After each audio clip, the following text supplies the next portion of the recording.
Look, memory can change the shape of a room, it can change the color of a car. And memories can be distorted. In the opening scene of Denis Villeneuve's Arrival, the main character Louise Banks recalls the birth of her daughter. Her deep melancholy is evident from the outset, and by the end of the scene we reach the conclusion that a tragedy has occurred. But memory, as Louise quite rightly points out, is a strange thing that doesn't work like we think it should, because we are bound by time and order. Arrival is about more than memory, more than alien visitors and the complexity of language. Arrival is about the way our thinking creates the world in which we live, a kind of reworking of the Sapir-Whorf or linguistic relativity hypothesis that states that language at least influences thought and at most determines it. As Louise is exposed to the language of the alien visitors, she begins to think like them, a species who have no linguistic concept of past, present and future.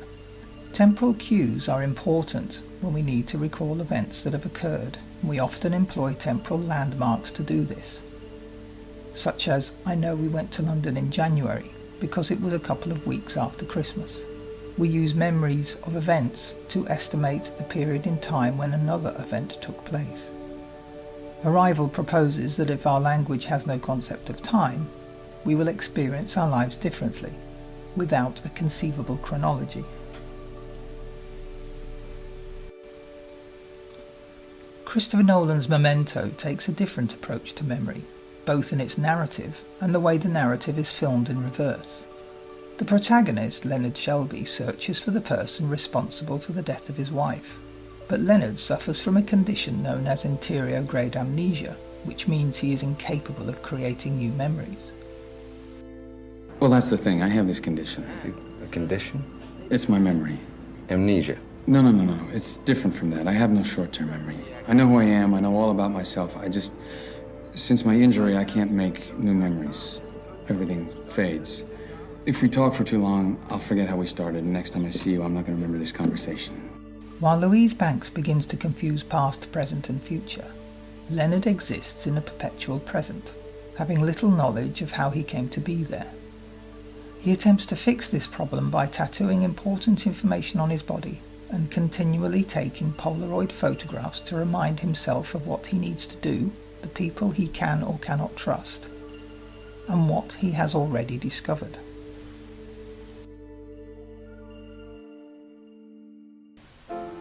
Leonard's condition is unusual, but not unknown.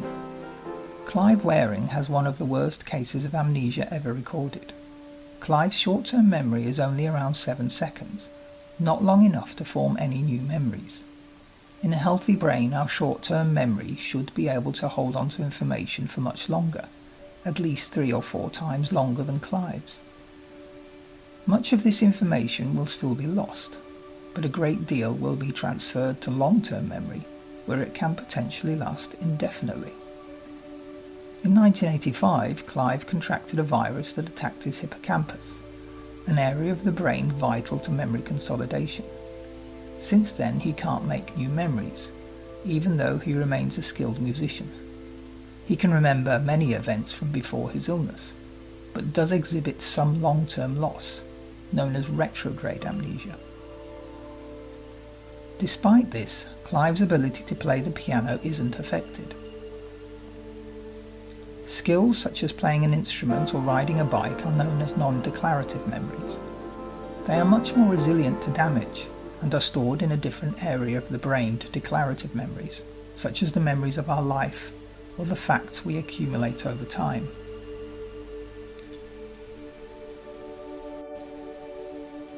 Clive Waring's ability to play the piano despite being unable to create new memories is not unlike the story of Sammy Jenkins in Memento. Sammy suffered from anterograde amnesia following a minor car accident. Leonard once worked as an insurance investigator and was responsible for Sammy's insurance claim. Even though Sammy could never remember meeting with Leonard, he was still able to carry out complex tasks that he had learned prior to the accident, such as giving his wife her regular insulin shots. However, Leonard is suspicious, noting a certain recognition in Sammy's face each time they meet.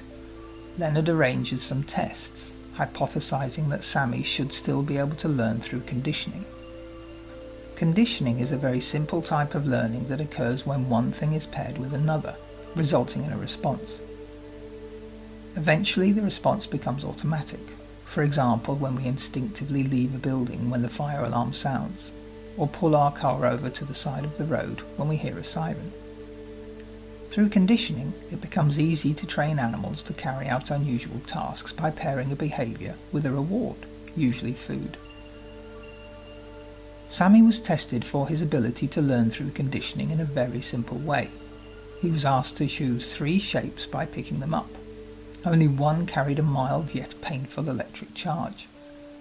Even with anterior grade amnesia, he should still be able to learn instinctively that one particular shape will result in a painful shock.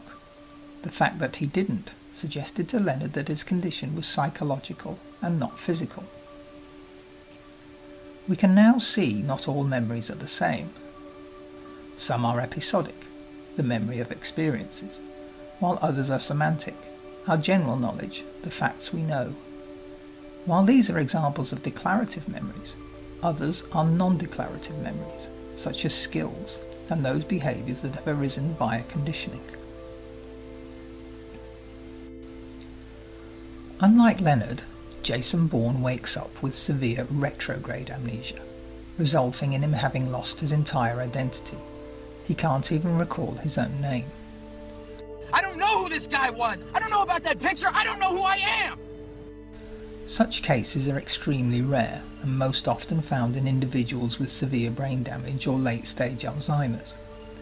The notion that trauma can cause this kind of amnesia is highly unlikely, and people are more likely to remember, not forget traumatic events. While Bourne can't remember his name or anything about his life prior to waking up on the fishing boat, he retains the skills he has learned previously. He can speak multiple languages, drive a car, is proficient in self-defense, is an expert in the use of weapons, and he can carry out all tasks that are representative of skills learning. In terms of episodic memories, Bourne appears to have none at all, although his semantic memories remain intact.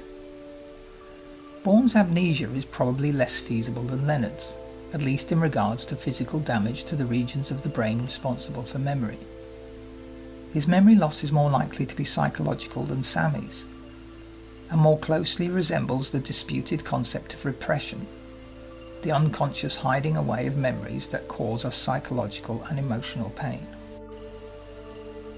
Unless you are one of the very small number of people with highly superior autobiographical memory, or HSAM, you are bound to forget much of what you have learned and experienced.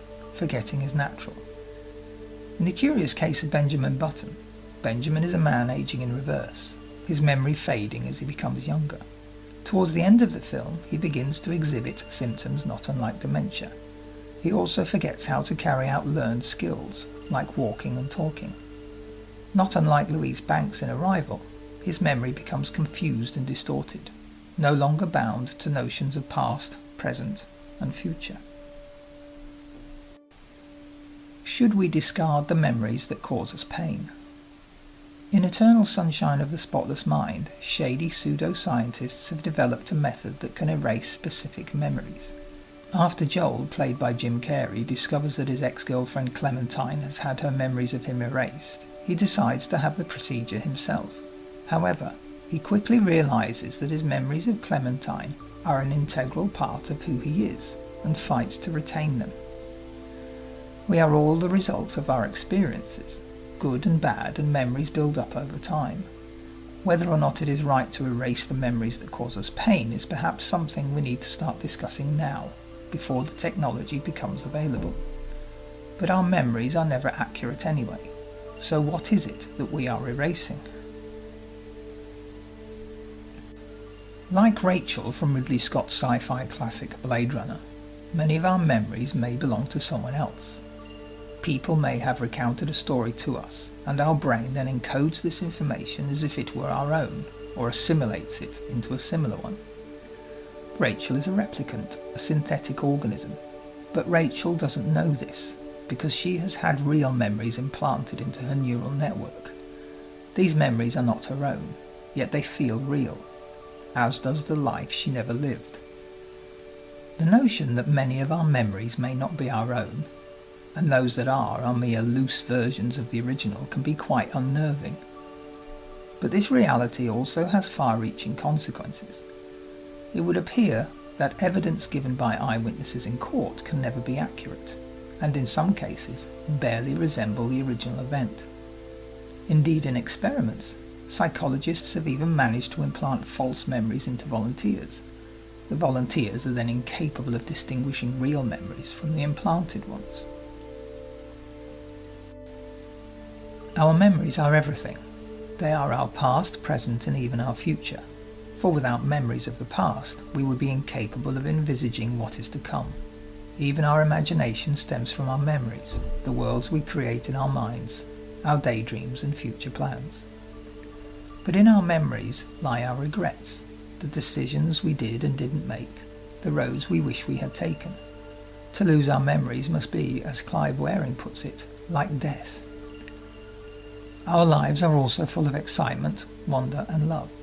The passing of time creates us, changes us, makes us into different versions of ourselves.